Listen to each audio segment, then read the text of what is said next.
Well, hello everybody. Welcome back to my channel. Alright, so as promised, if you watched the video that I posted earlier today, or earlier this evening I should say, this is the last marble covered book journal. Wow. I don't know what I'm saying right now. Alright, so I had offered one that was similar to this earlier in the month, or a couple weeks ago, and so I decided I love that one so much, I felt like I kind of wanted to do another one like it. So this is another one of those. It's absolutely, it's so soft. I can't even describe to you how good this feels. This is genuine leather. This was a book.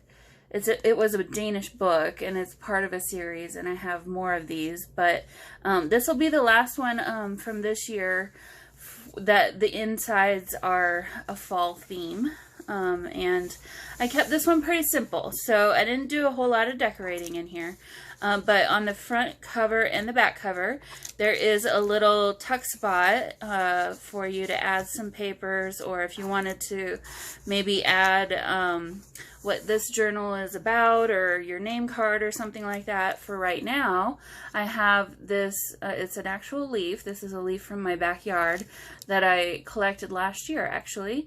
It's just a fall leaf, and I don't even know what plant it is, but it's in between some tracing paper, and then I sewed around that. So here is a lovely copyright-free image. All the images in here are from a copyright-free place, and I backed it with some vintage dictionary paper. You can't really see it, but I like that it adds some interest and just a little bit more color, and then sewed around the outside. So in here you're going to find a lot of the same kind of papers that you've probably, if you've been watching my channel, the last couple weeks I've had a lot of the fall themed papers in the journals. This is another one of those eco prints. I don't know if you want to say it's an eco dyed. I used Tim Holtz distressed oxide sprays and some other inks. Not that one. Hold on. So some Dr. P.H. Martin's inks. This one happens to be a pink, iridescent pink one.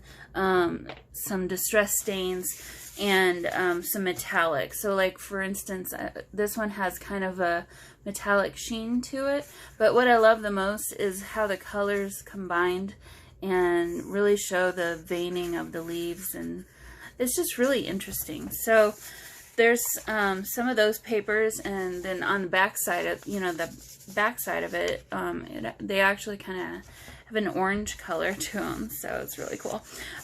Here is some more scrapbook paper that's been coffee dyed. This is a thinner one, so this is kind of not copy weight, but I'd say it's about the same weight as this music paper is, this vintage music paper. Also been coffee dyed. So something that happened with this particular paper, this scrapbook paper, when I coffee dyed it, I think the green, so I put baking soda in my coffee mixture, my coffee dye, so that it takes away the acidity. I do a pH test every time I do it, and I want to say that the baking soda probably mixed with the inks that were in this paper, and the effect was kind of a pink color. It's kind of hard to see that it's pink, I guess.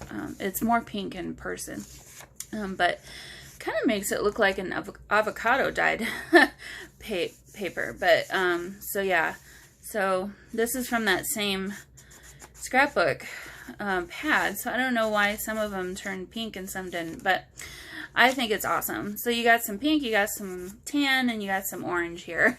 So pretty cool. So this is another one of those eco prints.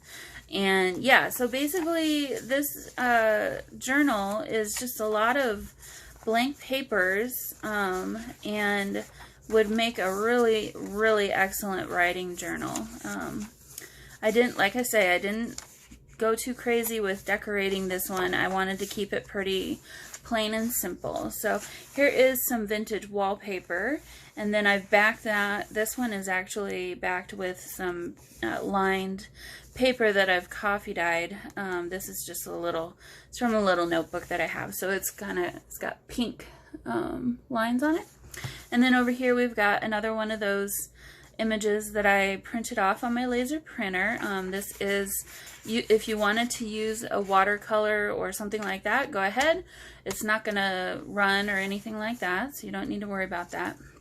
And this is actually from a book on how to draw trees, so I thought it was really fitting for the subject material of kind of fall.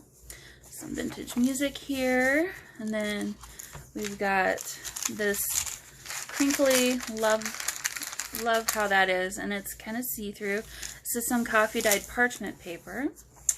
More awesome images of fall. Some more of that printed eco print paper. So yeah, you can kind of see the sheen, the mica color in there. Another one of those really awesome prints. So yeah, this is, it's like I say, it's a simple journal, but I really enjoy it. This is from Arthur, I always say his Rackham. Arthur Rackham is the artist of this particular print. I think a British artist from the late 1800s, early 1900s. Here we have a Japanese anemone, and then that's been coffee dyed as well. So yeah, so pretty great journal for writing. If you wanted to do some art journaling, anything like that, I think this would be a great journal for this. Great diary. If you know someone that likes to write, this would be a really great gift for them. Just really pretty papers. Some more from that fall themed scrapbook pad. And then here is a book page from a gardening book that I have, and this one is kind of like telling you how to prepare your garden for the winter and pruning and stuff like that. So more fall. This is a watercolor or oil painting that I found. That's another from the copyright-free place where I found the copyright-free images. And then I went ahead and coffee dyed that. Another one of those copyright-free images. This is from a book. It's more like a pamphlet magazine on how to learn how to crochet lace, or however you do that. Love this page. Look at that. It's like the orange and the blue and the green. So cool. So neat. So yeah, really earthy colors. Yeah, it's so cool. This is definitely a really great little spread here. There's another one of those copyright-free images. Another really pretty oil painting. Looks like an English countryside there. And this is the back side of that oil painting. It actually kind of ripped a little bit, so I ended up having to paste a different piece of paper over it, and kind of ended up really looking pretty cool. This side's a little bare. I mean, it's super sturdy, don't get me wrong, but you can kind of see where it ripped, and it's been repaired, so it just adds character.